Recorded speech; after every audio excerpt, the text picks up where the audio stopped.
Lucas Thompson had always prided himself on two things: his simple, down-to-earth lifestyle as a small-scale organic farmer and the loving care he bestowed upon every creature on his property. Nestled on a quiet street in a suburban community, his homestead wasn't just a home, it was a sanctuary where every patch of green and every barn echoed with memories of hard work and family tradition. From sunrise to sunset, Lucas's days were filled with tending to his prized vegetable garden, checking on his free-range chickens, and above all, caring for his most beloved animal, a playful baby goat named Clover. Clover wasn't merely livestock. She was Lucas's pride and joy, a symbol of the simple pleasures in life and the hope that his modest farm could coexist with modern suburbanity. For Lucas, Clover represented a connection to nature and the legacy of his grandfather, who had once taught him that every animal deserved compassion and care. The gentle bleats of his baby goat were a familiar melody that reminded him each day why he cherished his unpretentious lifestyle. But as with every idol, the peace was threatened by an encroaching force of entitlement. Enter Kerren, a name that had become synonymous with rigid rules and overbearing authority in this neighborhood. As the self-appointed president of the Homeowners Association HOA, Kerren prided herself on enforcing an array of rules that, according to her, maintained the community's high standards. In reality, her brand of standards was less about aesthetics and more about wielding unchecked power over every homeowner's life. Kerren's office, tucked away in a sterile annex near the community center, was the nerve center from which she dictated every minor detail, from the proper height of hedges to, inexplicably, the number and type of animals allowed on one's property. The tension first came to a head on a brisk spring morning. Lucas had just finished feeding Clover and was stepping out to check on the garden when he was greeted by an unexpected visitor on his porch, Kerren herself.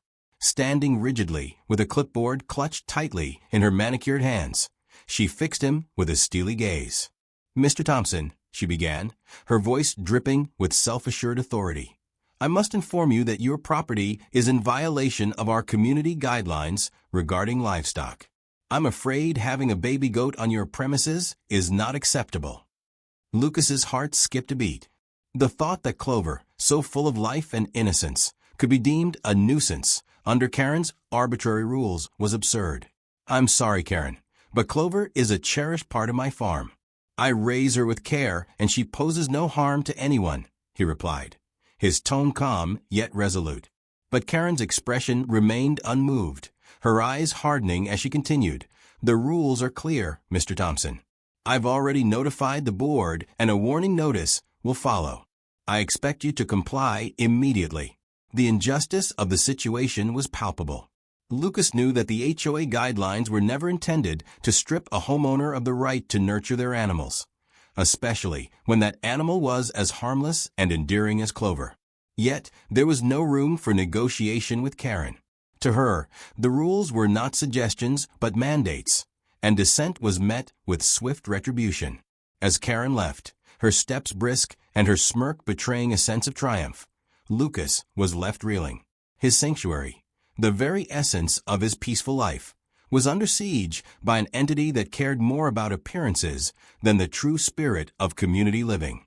The confrontation had struck a deep chord in him. It wasn't just about a goat. It was about every homeowner's right to live freely without arbitrary interference. In the following days, whispers of Kerren's latest decree spread through the neighborhood. Neighbors, who once exchanged friendly nods and casual greetings, now murmured about the HOA's overreach. Many had witnessed Kerren's aggressive enforcement of trivial regulations, and a sense of dread began to creep in. Lucas, however, decided he would not back down. He took to heart the legacy of standing up for what was right, an ideal instilled in him since childhood. Determined to protect Clover and his way of life, Lucas began gathering information about the HOA's policies and their legal standing. He talked to neighbors, reviewed municipal records, and even consulted with local attorneys. Every piece of research reinforced his belief that the HOA was overstepping its bounds. Lucas's resolve hardened. He was ready for a battle that would test not only his rights as a property owner, but the very integrity of the community. Thus, as the day's light faded and Lucas tucked Clover safely into her pen, he made a quiet vow. He would fight the injustice, challenge the overreach, and reclaim the freedom that had been so carelessly violated. Little did he know that this initial confrontation was only the opening act of a dramatic saga, one that would see family values, community rights, and the spirit of rebellion collide head-on with entitlement and abuse of power. The morning after Kerren's visit, Lucas awoke to a disquieting sight. Taped to his front door was a thick envelope bearing the official seal of the HOA, a notice of violation, and a steep fine for improper livestock management. The letter's contents were laced with legal jargon and warnings of further punitive actions if he did not immediately remove Clover from his property. For Lucas, it was a slap in the face. The fine wasn't about public safety or health. It was a tool of intimidation. Stepping outside, Lucas found Kerren waiting on the front steps, arms folded and a look of smug satisfaction painted on her face. "Mr. Thompson," she said coolly, "the rules apply to everyone. I expect you to rectify this violation immediately." Her tone brooked no argument. To Kerren, every homeowner was a potential rule breaker, and her latest move was designed to remind Lucas that no one was above the strict standard she set. Despite the shock and frustration, Lucas maintained his composure. Drawing upon his years of experience as both a farmer and a community-minded citizen, he immediately began scrutinizing the violation notice. The document was riddled with inconsistencies, references to regulations that didn't exist, and ambiguous language that left plenty of room for interpretation. Lucas knew that the HOA's mandate was overreaching, and he was determined to fight back. By midday, armed with printed copies of local zoning laws and a clear understanding of property rights, Lucas made his way to the HOA office. There, he formally filed a complaint with the local zoning board, detailing the absurdity of being penalized for caring for a baby goat that was both harmless and an essential part of his farm's legacy. As he presented his case, Kerren's smirk faltered ever so slightly, replaced by a rigid insistence on protocol. "Rules apply equally," she declared, though the uncertainty in her voice was barely perceptible. Yet Kerren wasn't content with merely issuing fines. Within hours, Lucas began receiving notices of scheduled inspections. Local inspectors, summoned by Kerren's persistent calls, arrived unannounced at his property. Each visit was more invasive than the last, a veritable search for non-existent infractions. The inspectors meticulously combed through his yard, questioned him about every aspect of his property, and even made note of Clover's presence. To Lucas, the barrage of inspections felt like a witch hunt orchestrated solely to break his spirit. As word of Lucas's plight spread, neighbors started to whisper about Kerren's heavy-handed tactics. Some recalled previous incidents where minor infractions had led to disproportionate penalties, while others nervously questioned the true intent behind the strict enforcement of HOA rules. Though many remained silent out of fear of retribution, a growing undercurrent of discontent was undeniable. In the midst of this turmoil, Lucas doubled down on his efforts to gather evidence. He began keeping a detailed log of every inspection, every notice, and every interaction with Kerren. With his camera in hand, he documented the intrusive inspections and the arbitrary fines that kept piling up. Each snapshot and recorded conversation was a piece of the puzzle, a testament to the fact that Kerren's enforcement was less about community welfare and more about exercising control. Late in the afternoon, as Lucas returned to his property, he found a final notice posted on his door, a stern warning that failure to comply with the HOA's demands would result in further legal action. The mounting pressure was immense, but Lucas remained steadfast. He knew that he wasn't just fighting for the right to keep Clover. He was standing up against a system that treated homeowners like subjects in an autocratic regime. That evening, as Lucas sat on his porch watching Clover frolic in the twilight, he couldn't help but feel that the real battle was just beginning. Kerren's first power move had sent a clear message. She was determined to enforce her arbitrary standards at any cost. But Lucas was equally determined to expose the injustice for what it was, a blatant abuse of authority. In his mind, every fine and every unwarranted inspection was not a sign of law and order, but a reminder that the spirit of community could be stifled by one person's overzealous control. As the night deepened and the stars emerged, Lucas resolved that tomorrow he would take the next step.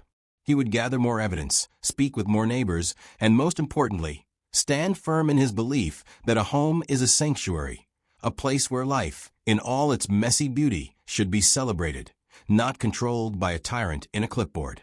Over the following days, the situation took on a far more sinister tone. Kerren's tactics grew increasingly aggressive, and it soon became clear that her vendetta against Lucas was about more than just a misplaced baby goat.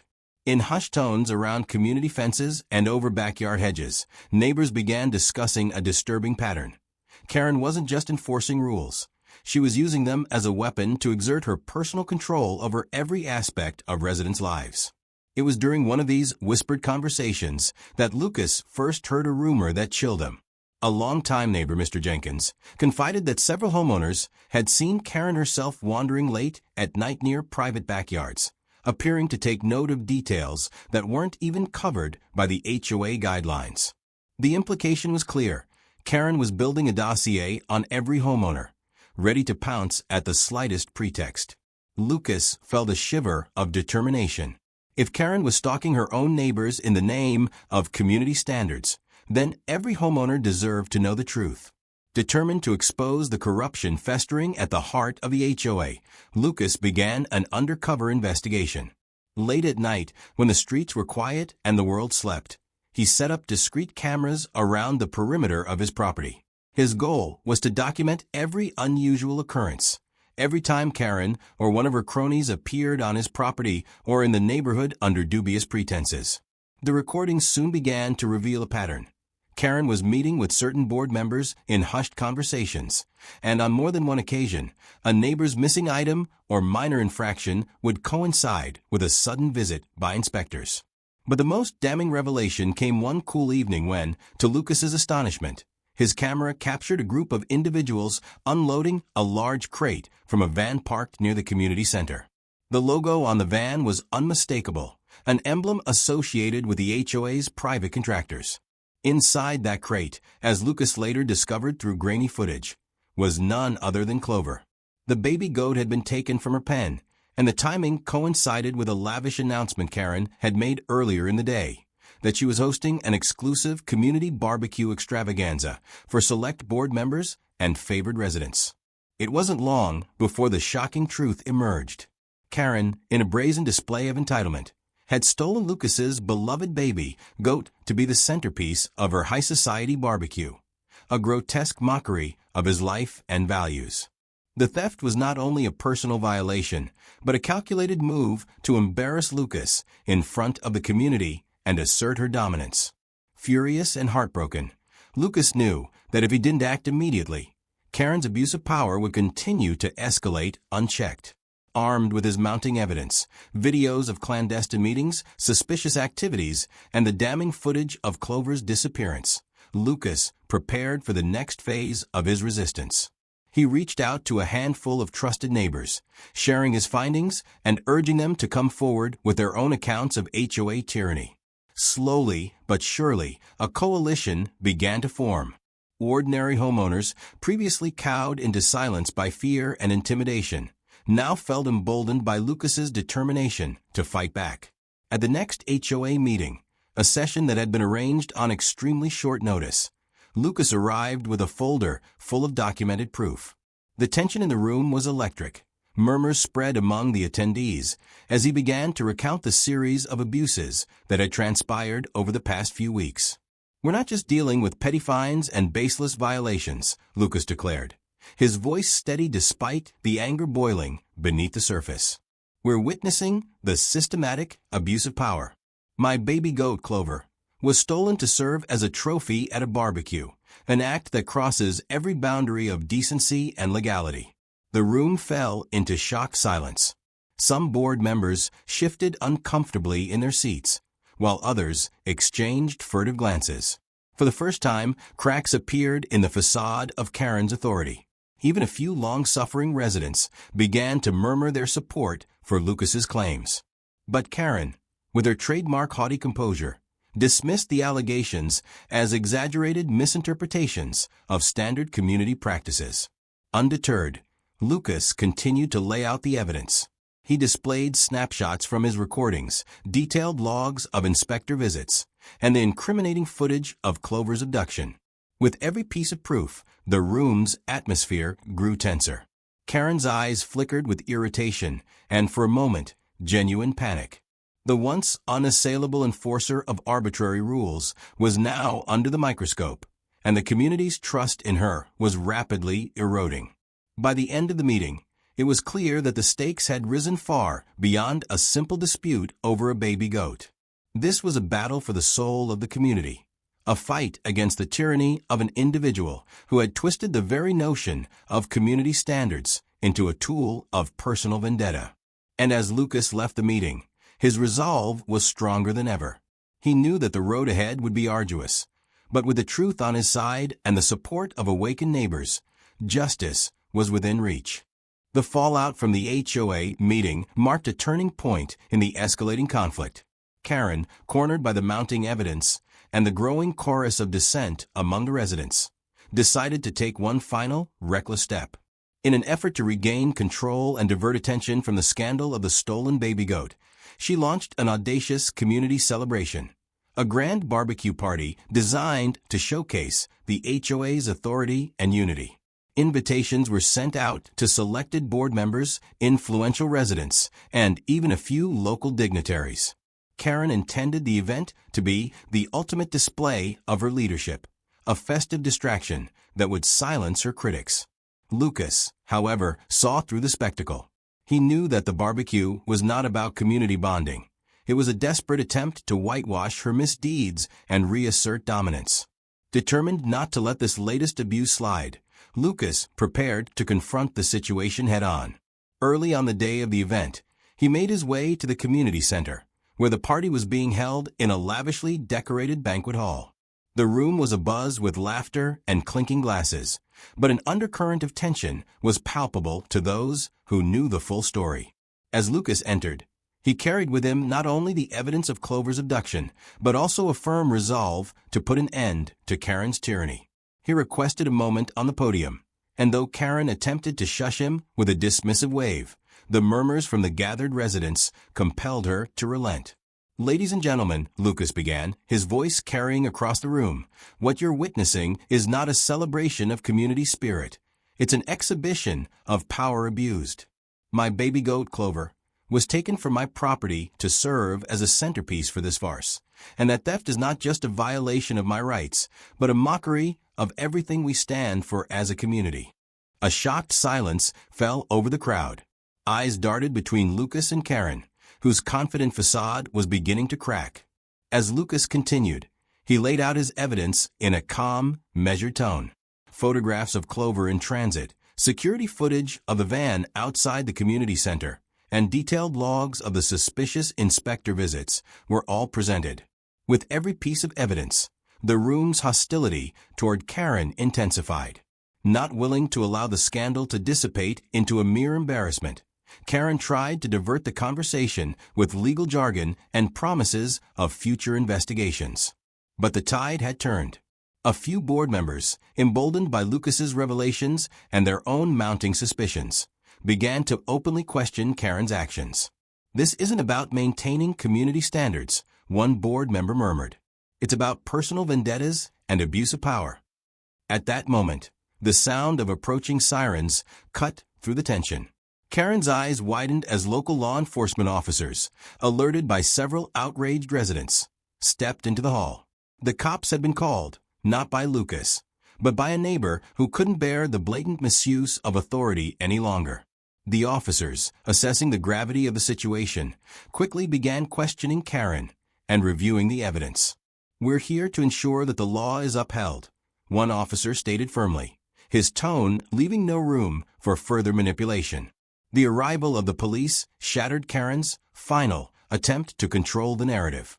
The barbecue, which had been meant as a celebration of her leadership, was now under a cloud of legal scrutiny and public outrage.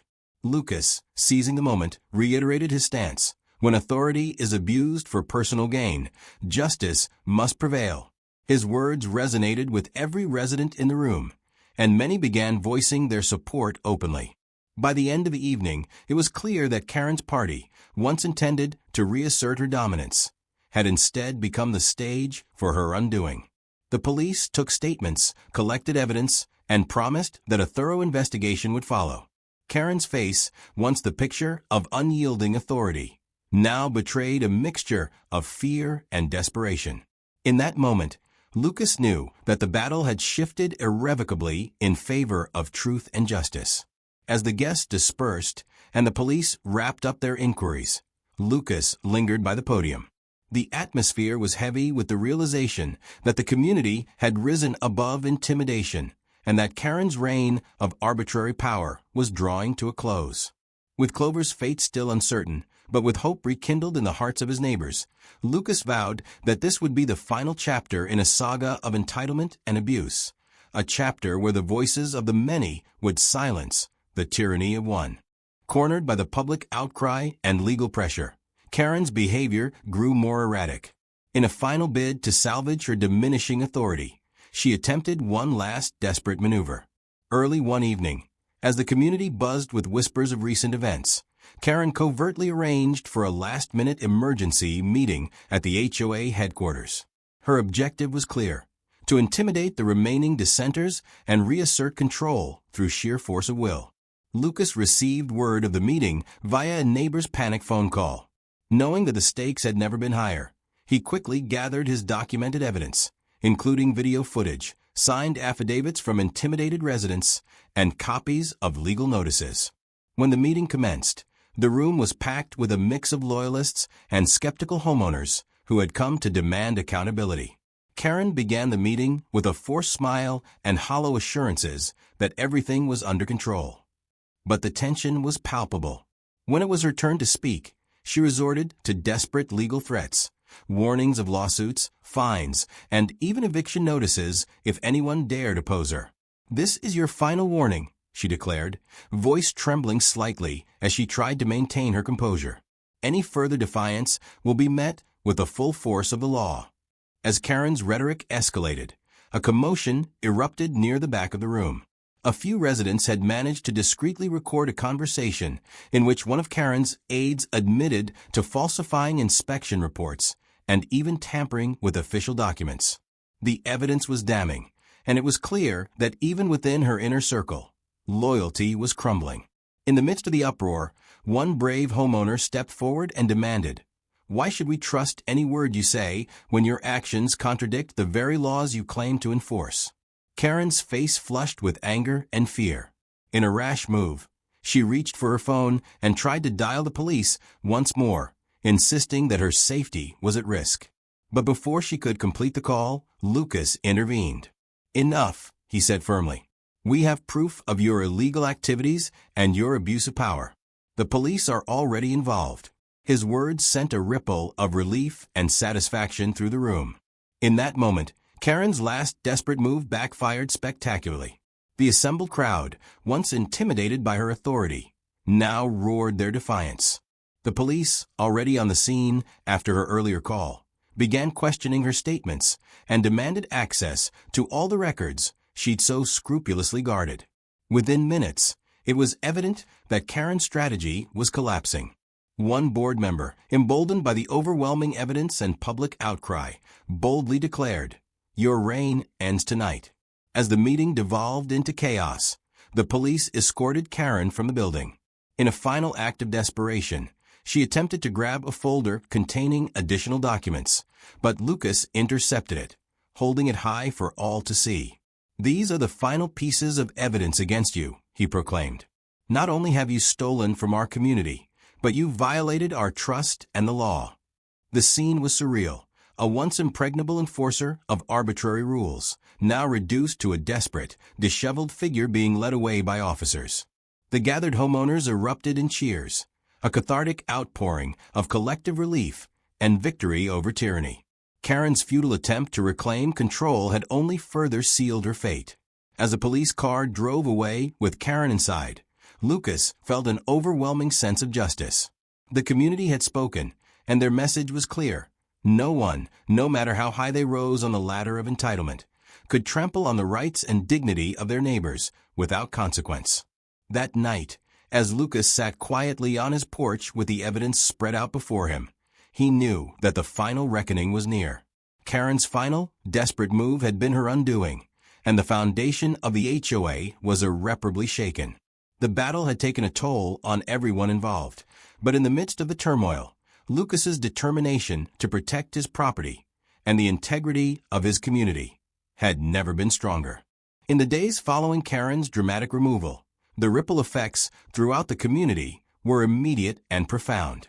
The once feared HOA was now exposed as a crumbling edifice built on fear, intimidation, and personal vendettas.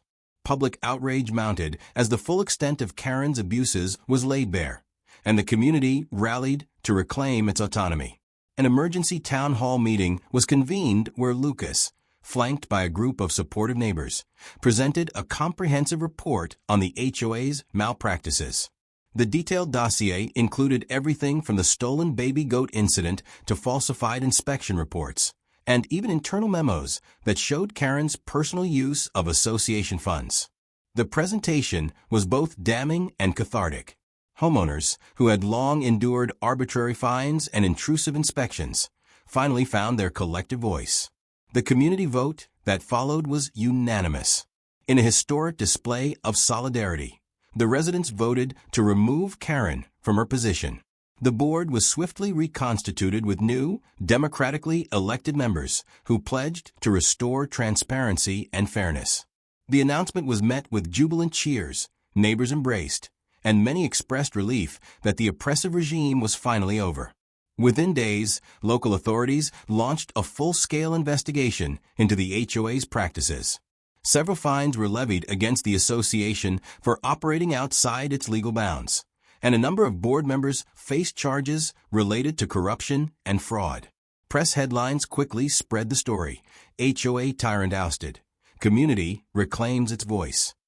Kerren's personal assets, including her lavish home and luxury car, were scrutinized as evidence of her misappropriation of funds. Rumors swirled that her property would be sold off in a forced auction, a final, public humbling. For Lucas, the victory was bittersweet. While he celebrated the triumph of truth and justice, he still grieved the loss of Clover, whose whereabouts remained uncertain after the theft. Yet, even that pain was tempered by the knowledge that the community was now free from the clutches of authoritarian rule. Lucas continued to receive messages of gratitude from neighbors, many of whom shared their own harrowing stories of harassment and unwarranted fines. As the investigation unfolded, it became clear that Kerren's influence had been far more destructive than anyone had imagined. The HOA, once seen as a benevolent guardian of neighborhood standards, was now a symbol of corruption and abuse. And in the midst of it all, Lucas emerged not just as a defender of his property, but as a beacon of resistance against tyranny. Each morning, as he sipped his coffee on his sun-drenched porch, he reflected on how the community had reclaimed its identity, an identity built on mutual respect, shared values, and the courage to stand up for what is right. The collapse of Kerren's regime sent shockwaves far beyond the confines of the neighborhood. Several residents organized a community forum to discuss long-overdue reforms, and soon, proposals were on the table to dissolve the existing HOA entirely. The new board members pledged to run the association with open books, regular audits, and active participation from every homeowner. In many ways, the downfall of Kerren was a turning point, a catalyst for a more inclusive and democratic community structure. Even as Kerren's personal life unraveled, rumors of her being forced to leave her longtime residence, financial losses mounting, and her reputation in tatters, the neighborhood began to heal. The oppressive climate of fear was replaced by an atmosphere of empowerment and civic pride. For Lucas, the victory was as much about reclaiming his property as it was about restoring the dignity of every resident who had been bullied into silence. By the end of this tumultuous chapter, Kerren's name became synonymous with cautionary tales, a reminder of the dangers of unchecked power and entitlement. The community, having suffered through so much, was now united in its commitment to fairness and transparency. And as Lucas looked out over his property, with its freshly mowed lawns and hopeful new beginnings, he felt a deep sense of satisfaction. Justice had finally prevailed. In the aftermath of the upheaval, state and local authorities swung into action. The newly reformed board cooperated fully with an investigation that uncovered decades of mismanagement and illegal practices. The HOA was slapped with heavy fines for its unauthorized enforcement of arbitrary rules and for the corruption that had allowed Kerren's reign of terror to flourish unchecked. Lucas was called to testify at several public hearings, where he presented the meticulous documentation of every violation, every fine, and every instance of abuse. His calm, factual recounting of events, bolstered by indisputable evidence, became a cornerstone of the case against the old regime. The hearings, broadcast on local television, galvanized other communities to re-examine their own associations. Lawsuits were filed by numerous homeowners, and in a landmark decision, the court ordered that the HOA's funds be frozen pending further investigation.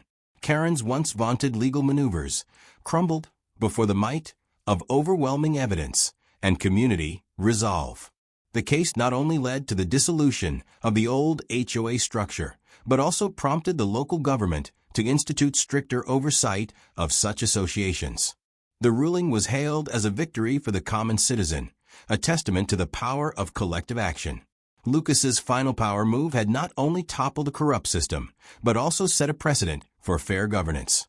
The fallout for Kerren was swift and merciless.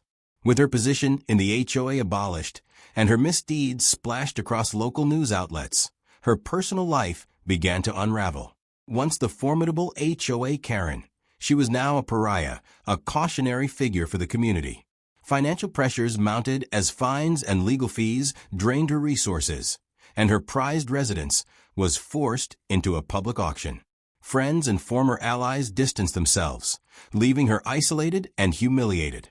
In one final twist of poetic justice, Lucas later encountered Kerren at her new job as an assistant property manager for another, much smaller HOA. With a wry smile and a shake of his head, he remarked quietly, "I hope you enjoy following the rules this time." That parting comment, delivered without malice yet with undeniable satisfaction, symbolized the end of an era. Kerren's fall from power was complete, and the community could finally breathe free. Months after the dust had settled, the neighborhood began to find its new rhythm. The oppressive rules and fines that once defined daily life had given way to a spirit of mutual respect and open dialogue. The community center, once the stage for Kerren's tyranny, now hosted lively forums, potlucks, and events where every voice was heard. Lucas, whose journey had been marked by hardship and unwavering determination, now enjoyed a sense of peace that he had fought so hard to reclaim. As he sat on his porch with a warm cup of coffee and a renewed appreciation for the simple pleasures of life, neighbors strolled by with genuine smiles. Some even playfully handed him a faux HOA violation notice, this time for having excessively charming property. He chuckled softly, shaking his head. They really tried, he mused, his tone carrying both amusement and triumph. The community had not only survived the ordeal, but emerged stronger, more united, and committed to safeguarding each other's rights. And in that quiet moment of reflection, Lucas knew that the legacy of Kerren's downfall would serve as a lasting reminder. When ordinary people stand together, no tyrant, no matter how entitled, can dictate the course of a community's life. Fade to black.